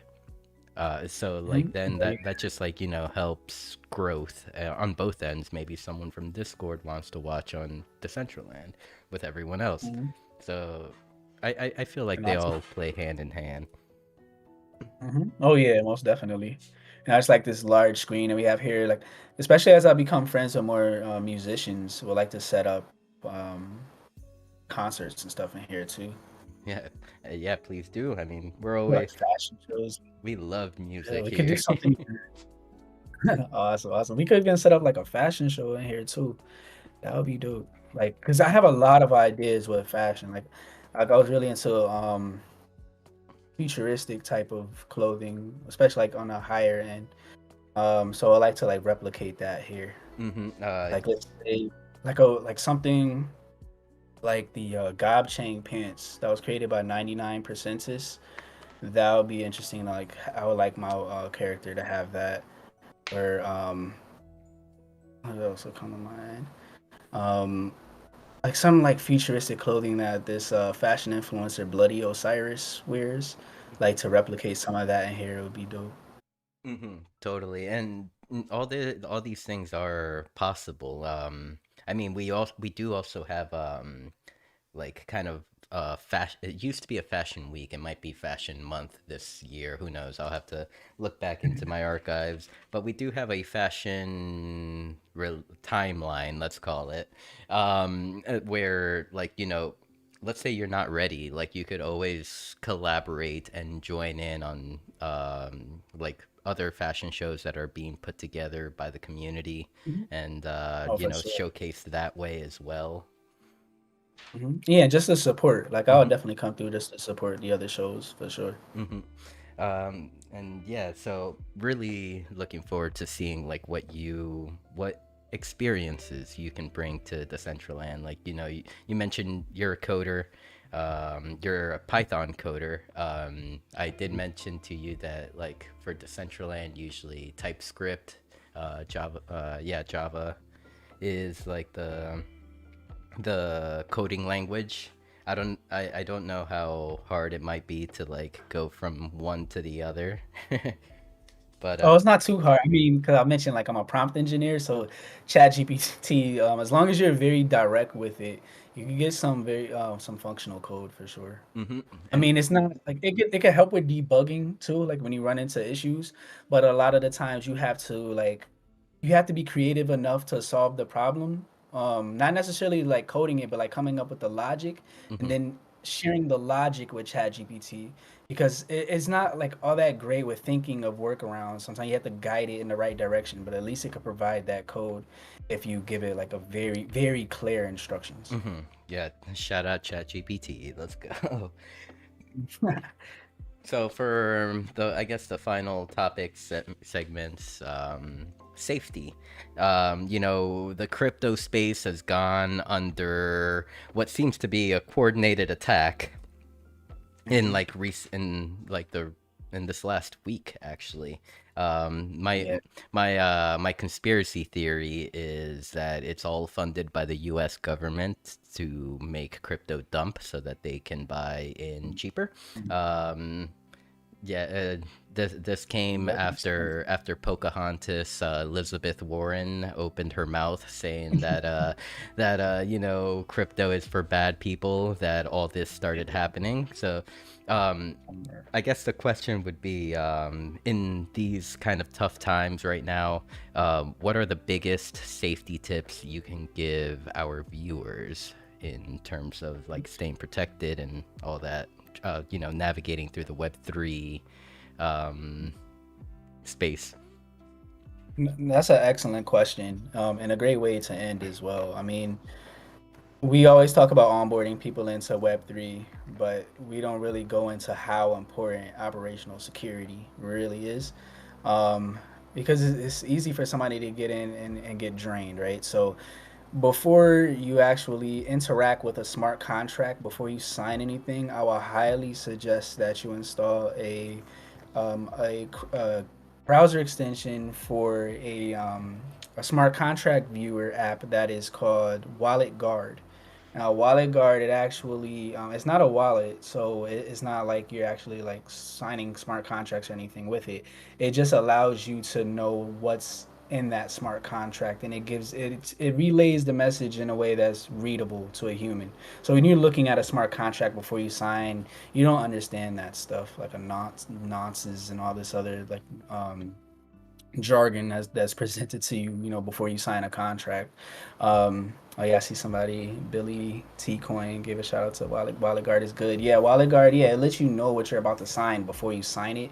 They also have AI as well, called Chat Web 3, and you can also communicate with that to also understand the space a bit more. But yeah, it allows you to see what you're about to sign, and it also detects wallet drainers. So like let's say, like like when a project is about to have an airdrop, let's say Arbitrum for an example, and Wallet Guard saved me in an instance here. I had Wallet Guard installed, and it was early in the morning. It's don't check airdrops really early in the morning when you're waking up. By the way, because there could be like a small change in the website because it's easy to clone a website these days, Yep. and so I made a clear replica of Arbitrum, but it was one miss. I think they instead of like there was like some typo within the website. So like one letter that was missing in Arbitrum's website on their URL rather, and it lets you know like this website was just created. It's a potential wallet drainer. Now Arbitrum's website been around for a while, but like the scam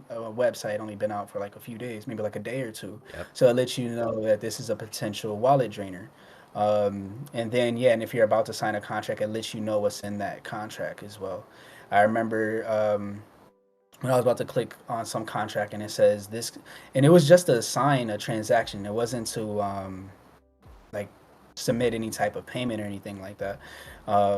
And like it wasn't to like complete a transaction. And it said like this wallet wants to interact with USDT, and then it showed like the total amount of USDT I had. So I just got the hell out of there.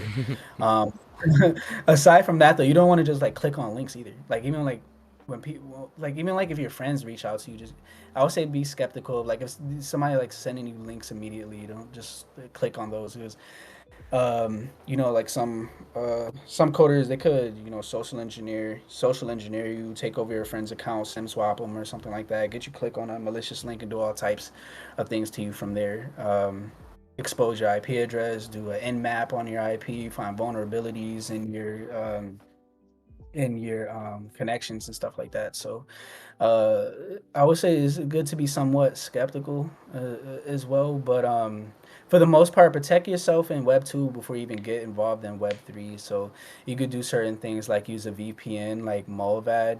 Molvad doesn't it doesn't actually logs your information, so it doesn't know your actual IP address. It doesn't keep that type of information, and you can pay anonymously in a currency like Monero, for an example, if you wish. And yeah, it's like $5 a month, I believe. You can also use a platform called Malwarebytes.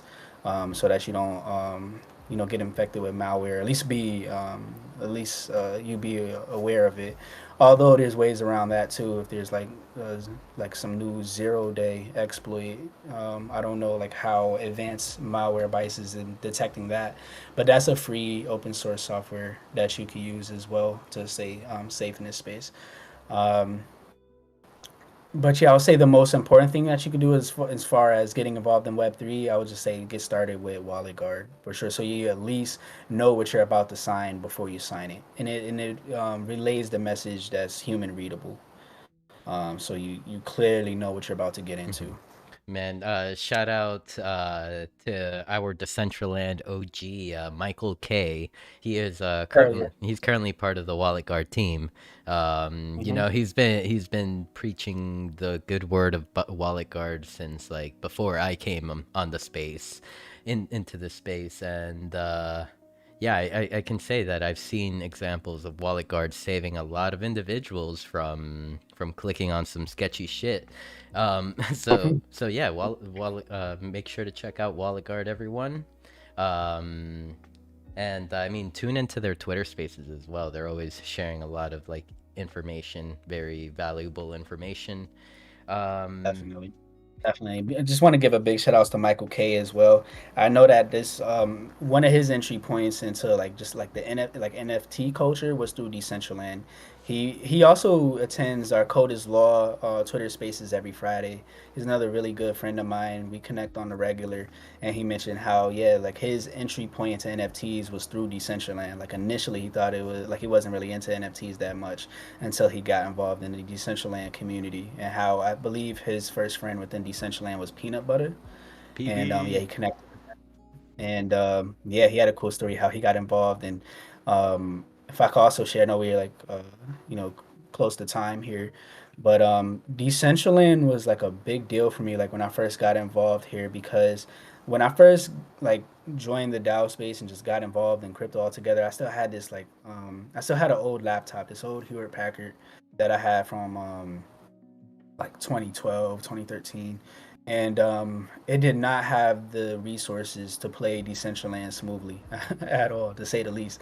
Like even now, like even when I was using my laptop to get involved in Decentraland, I couldn't even see the friend button to even add a friend in Decentraland or other users. It was just me in the game. Like I wasn't able to actually see the full render of the game. It was just too much. And then I was very determined to get the full Decentraland experience. I really wanted to experience the metaverse, especially it was a lot of hype around it, and I wanted to see Decentraland out of all the other ones after like doing my research and just seeing how the game looks on YouTube, and I was aware of some of the influencers and stuff. I just really wanted to experience Decentraland, but I couldn't really experience it the way I wanted to on that laptop.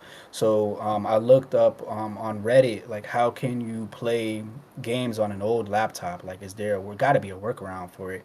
And then that's when I learned about virtual machines. I had no idea about virtual machines, or I wasn't involved in cloud computing whatsoever, and like knew how important it was. So like when I first experienced Decentraland, I experienced two things at the same time. I experienced the metaverse for the first time to like really get that that feel, and then I experienced machines for the first time, and that blew my mind because with a virtual machine you get access to somebody else's GPU. So I was able to get and I was able to get a free Microsoft Azure account for a few hours because I had a school ID. If you have a college ID, you're able to get a free account on Microsoft Azure, and I was able to get access to this powerful NVIDIA GPU. So it's like I had, and just like for the people that don't know, a virtual machine is a computer within a computer. It's like instead of opening a web browser like Chrome or Brave, you open up the your virtual machine that you have access to, and it opens like it's a new tab, but you're literally inside of a new operating system. It's like you could have Linux on a Windows computer, or you could have Apple on a Windows computer, or vice versa. So you're getting access to an entirely different operating system, and then I had this operating system had a very strong GPU, so it's like I had a brand new laptop, and then I'm playing the metaverse. It was just like a mind blowing experience, and it all happened in Decentraland, and that was the driver to just like experience it because I just wanted to be able to play the game. Dude, I mean, dude, you are a fucking gem, because I'm just gonna throw out there that not many people will jump through these obstacles to experience Decentraland. There are a lot of people that like will like log in, see it doesn't work. Oh well, time to move on with my life. And yeah, Yeah. so for you to have that drive to like want to experience and see what this is all about, like big kudos to you. And Thanks, man. that's usually one of my like biggest things, like my biggest critiques towards the official teams. I'm just like, just make it easy for people to get on, and like I'm happy. Yeah. Thanks for the kind words, man. And the Decentraland community is awesome, and I really look forward to actually like becoming more active over here. And like I said, I would love to provide insights into Decentraland as well. That's like what I'm really like. I've been into sentiment analysis for a while. It's nice like I actually um, be like basically like be the guy now, like be the provider there in that sense, instead of just like relying on other platforms or being like fleeced to pay a heavy amount. Like I mentioned with that Project Sprout Social, like charge like having to pay $500 just to like get very like brief, like very shallow data. So Mhm. like actually like Python just like allow me to take that to another level. And yeah, I would love to provide insights there, and just like in any type of metric. Maybe we could get on a call, like any type of question that you have, we could essentially talk to the database as if it was ChatGPT. Soon I'll like start working on LLMs. Probably work with a pre-trained model first, because creating a I just learned recently how expensive it is to create an AI model from scratch, because of the amounts of GPUs that you're gonna need. Is gonna like in the demo that we had with Akash, I asked this question, and it's gonna run you from like a few hundred thousand to like $1 million to create like your own Chat GPT from scratch at least. So Mhm. I'll probably start with an open source AI model like Falcon 7B, and just work from there. And then we could actually just like create our own version of Chat GPT. I have a lot of ideas around that as well. Where we have um, like an AI model like consisting of DAO data. It's just so like even so projects could submit better proposals, because a lot of projects would just send like cookie cutter proposals, but like it's not like a one proposal fits all for the DAO space. So it would just they could tailor their proposal if they actually know what the DAO wants. And or it could just make people create better tools instead of creating tools they think people want. At least now they know what the DAO actually needs, and just create a tool around that.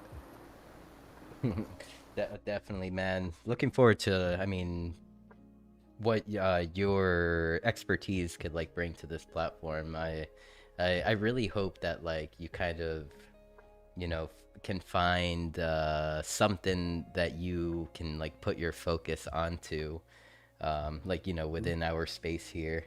um and yeah, I guess just to finish up, I know we went over like 5 minutes. Any final thoughts for everyone listening here tonight? And also, I would like to know, when's the next Twitter space? I would like to, join there. And also, I mean, if you ever need me as a guest, now that you told me I don't need to be a coder, like I'm totally open to being a guest and, just standing around and being like, yeah, open source is great. Yeah, pretty much. Yeah, just join, ask questions pretty much about like how you get involved in this space and why you're still here, like what it is about um crypto that left a big impact on you. So it's more about talking about cryptography, crypto, talking about open source software just passionately, and like how, like basically like why you're still here, like why did you choose to dedicate so much time to this space. But the next space we're gonna set up will be since it's holiday time, we're gonna take some time off. The next space will be Friday, January 5th, and we're going to be doing these every Friday. And you're always invited to join. Anyone from Decentraland that would like to join as a speaker, feel free to hit me up as well. It's a very warm and inviting space as well. We have a lot of regulars that come on. We have Michael K like almost every Friday. Um, Also, one of my friends from 3Num, ENS, comes and kick it with us as well. A lot of well-established projects as well comes and join us. So it's a great opportunity as well, just for connecting with other communities in the space. So yeah, the next one will be January 5th at 1 p.m. Eastern. And I also was gonna ask, what else, like how else can I become a more active member within Decentraland? Like I know that there's certain spaces to join, like this one on Monday at 8 p.m. Eastern, and this space on Saturday at 12 p.m. Eastern. But are there any like DAO community calls within the Discord server or anything to check out? Like anything that I should know of to get involved in? Yeah, totally. I mean, I know that the DAO Discord has kind of like the town halls like twice a month. So those usually happen on Thursdays. So that's something to keep an eye out for. Like they'll usually like post the event before and on in the Discord and you know from and within the Discord they will happen. There's like strategic planning sessions. There is just so much to join within the DAO Discord. I think Tuesdays there's like playtesting sessions and yeah, stuff like that. Lots to get into. As far as like let's say Decentraland, um, just I would say keep an eye out on DollHouse and True Band Room. Not saying that these two are the only communities, but they are definitely the most active when it comes to community. And from there, like you'll start to like branch out into different spots and stuff like that. They usually like to raid other events, like either something's happening after, so they'll be like, "Yo, let's go over here," and that's how you can find another venue to support and stuff like that. Yeah, hit up parties, hit up the Twitter Spaces. Oh yeah. Um, and yeah, the Decentraland DAO, if you want to get a little more hardcore, there, the Decentraland DAO is there. Um, but always keep in mind, and I probably don't have to warn you about this, but but maybe someone that's listening doesn't know this warning. It can get tough in that DAO, you know, especially Yeah. when there's so many things going on. But we're all there trying to fix them, and it's an ongoing battle. And so, with that said, don't let that DAO reflect what your feelings are about the actual platform. Like in a way, learn to like separate the DAO from the platform, if that makes sense. Oh, got it. Oh, for sure. And no, I get it. It could definitely be there's definitely like some contentions in the DAO. Not just like Decentraland DAO, of course. I mean, just like I was gonna say like just about every DAO that I've ever participated in, it's like that like everywhere. So I definitely get it. But I see that it's a very warm and welcoming community here, and this is really cool. Like what you guys are building is I just think it's cool as hell. Like actually being able to build the game, from the inside out, really. It just like had me thinking like how cool it would be, doing something similar for like Grand Theft Auto, like actually owning land within Vice City or Hmm. Liberty City or something. So that just come to mind, and then that's what we're doing here. Like we could build our own experiences, build our own mini games. It just like it incentivizes people to learn how to code. Like now I want to learn, like get better at JavaScript and Yes. see like how I can help build experiences here, get back into my creative nature, like with as far as fashion goes, Mhm. and try my hand at wearables, or at least connecting with somebody that's already good at creating wearables and just share ideas together. It's just, I don't know, it's just like the possibilities are endless here. And so you're saying like with those town halls and everything, that's within, is that just like the Decentraland Discord server? Or is there a separate one for the DAO? Is there like Uh, another server, or is it just the Decentraland server? Yes, there is another server. So, with that question being asked, I'm guessing you need a link, an invite to that server. I just sent you one. It's on Oh, Discord. thanks, man. Appreciate it. All So, right, so yeah, I'll definitely be there. And yeah, I see it. You got it. mhm. So, All right, joining now. so yeah, I mean, definitely join the conversation. And yeah, I mean, eventually just like connect with the team. I feel like maybe there are some things that you could help them with, with your expertise and your knowledge about DAO and even just collecting information and aggregating it. So yeah, definitely thank you for being here on tonight's show. I have it written down right here, January 5th. You will be hosting a new Twitter space. Relationship will be rebranding in the next couple days, so it'll be a kind of like a new. Is it going to be like a new series? Is going like not going off of the code is law? Will it be like a new session? A new session in a Mhm. way? Yeah, it's gonna be beyond PFPs for our partnership with Rarible. That'll be coming soon, and that will be a hybrid Twitter space where we'll meet our guests um, on a video recording platform. Like, I want to use a Web3 one. So, like, of course, we could use Riverside, but I want to use Huddle01 here. And yeah, that's what we're gonna use to like meet up on video. But yeah, but it'll also be a Twitter space. And I would like to invite you guys for that conversation as well. And then we could have some Decentraland members connect with the Rarible team, make some connections there, just create some more synergies between Rarible and Decentraland would be nice. And just talk about some interesting use cases for NFTs that go far beyond profile pictures. Just how we could use NFTs to change like how we interact with the world. Like let's say like the deed to your home could be an NFT for an example, or and then like if it's on the blockchain, you won't need it notarized. So then like notary publics will be replaced with smart contracts.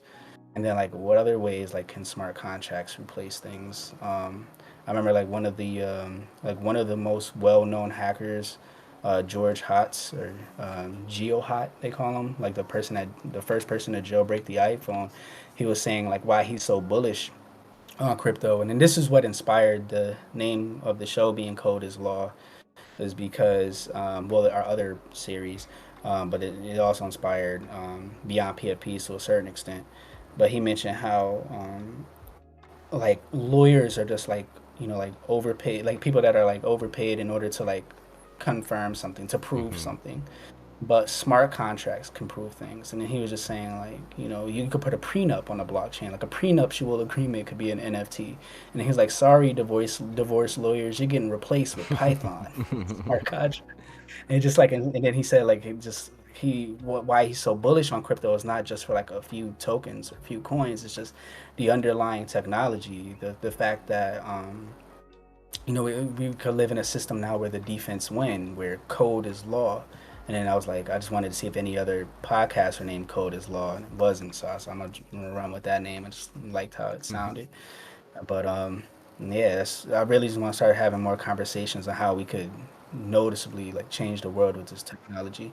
I know like they've been talking about this type of tech for a long time. Like I thought this stuff was new when I first joined, but like the idea of smart contracts were like the term was coined in the early 90s, if I'm not mistaken, by Nick Szabo, who was like one of the inspirations behind Bitcoin. He created Bitgold, but never got beyond the double spending problem, so it never actually came to fruition. And he was working on Bitgold in the 90s. And then around that time he was working on PGP encryption, and this other platform is called Hashcash. But anyway, and the guy that created Hashcash was Hal Finney. No, I'm getting that wrong. That was Adam Back that created that. The other project, PGP encryption, was created by Hal Finney, who was one of the first recipients of Bitcoin. And it's just cool. Like, oh, and these were the people that was a part of the cypherpunk movement. And it's just interesting, like how they was already thinking about like radically changing the world with this technology, like damn near 30 years ago. So it's nice that we could actually make it happen. And then just like Web3 is essentially like what Web 1 was supposed to be. Like Mm-hmm. the internet, like owned by the community. So like then Web 2 is pretty like the opposite of Web 1.0. Of course, it had other like functionalities on top of Web 1.0 and Web 2, but now Web 3 is like getting back to the roots of the internet and like what it was initially used for. So I definitely want to start having those type of conversations more often. And just yeah, and the invitation is open for you guys to always attend either or attend Beyond PFPs. So we could talk about NFTs at a high level, and then Code is Law just to talk about open source in general. Sounds good. And yeah, thank you. I was gonna make a. Oh yeah. it's kind of cool to know that like these concepts and ideas have been around for a long time. Like, you know, ideas are timeless. Now it took a little bit for the technology, the hardware aspect to and the software aspects to come about. So Mhm. happy that like we're kind of like almost at that point, I feel. Yeah, yeah, and then yeah, just coming up with more use cases for widespread adoption, just to replace the current system just by making it better. Man, yeah, that's what's gonna like blow the space open. Exactly. Pretty soon Web3 will just be the internet. um I can't wait. so yeah, thank you for your time. Thank you for, you know, this awesome interview today. You have been freaking awesome to kind of get to know, meet. And yeah, I mean, any future Twitter spaces that you may need any guests for, just hit me up on DMs and I'll be there, my friend. Thank you. Most definitely, man. And thank you so much for having me. Thank you for inviting me here. I was stoked when you actually asked for me to join. And you was an amazing host as well. You always do a great job at these. And yeah, just always let me know when you have events. And you know, I'm always here to support. Hey, we're out here every week, always doing it big. Um, but yeah, so like I mentioned, next week is Christmas. Might not do might not do a show for Christmas next Monday, but just like I'm down, but I don't know if any guests are down. So I mean, if anyone's open to want to do this next Monday, then hit me up. If not, I'm not gonna like actively look for a future guest. Um, and yeah, I am kind of sort of planning an event for the 30th, Saturday the 30th. And might do a like mini Beyond the NFT in between that event. So yeah, keep an eye out for all that, everyone. Make sure to follow Jaris on all platforms. He has been providing us with a lot of good information, and definitely looking forward to having you around more often. And yeah, final shout outs to. Actually, no final shout outs. Please refer to the screen as I have pulled up DollHouse's weekly schedule. We have finished our Monday night Beyond the NFT at 8 p.m. Eastern. As you can see, next event will be on Wednesday this week at 7:30 p.m. Eastern. DJ Henny Wubbs will be performing. God, I love those DJ Henny shows. And it's going to be holiday themed. And then, of course, Thursday night, we have DollHouse resident DJ Cuchito coming in for a night of vibes. Make sure to catch that. Dude is talented. And yeah, with that said, thank you to all our sponsors, Dr. Drip, Voxboards, Meta One Designs, Songbird Collective, Gold Guy Brand, and of course, got to give big love to our baby dolls. Thank you for helping me host these events every Monday. And thank you for all you do around in like our community. And let's keep it going into the new year. Much love, everyone, and please take care. Much love. Bye I see you guys. bye See you guys. bye.